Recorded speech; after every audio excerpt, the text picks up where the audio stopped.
nakipagtulakan, at harutan pa siya sa mga naglalakihang tigre sa swimming pool. Siya ang tinaguriang Tiger Whisperer ng Mindanao, si Al.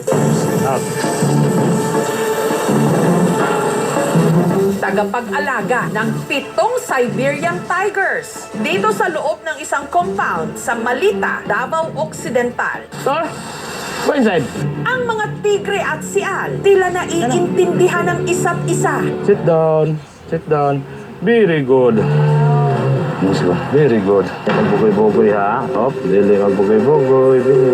Parang nakaintindi na sila sa Bisaya, sir.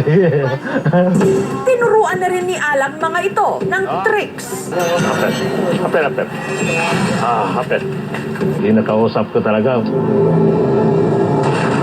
Pero dahil likas na mapaglaro ang mga tigre, may mga pagkakataon daw na nasasaktan siya ng mga ito. Minsan yung kalmot nila para sa damit, yung makita mo, nabotas yung mga damit ko. Tanawa pa ko niyo. Minsan na rin daw siyang binamba ng isa sa kanyang mga alaga. Nakulaps ako, hindi ako nakatayo. 10 minutes ako, hindi ako nakatayo talaga. Sa gitna nga ng aming interview kay Al, biglang Ano yun, sir? Normal ba nila yan? Ayun, Naglaro lang yan. They are created as predators. So talagang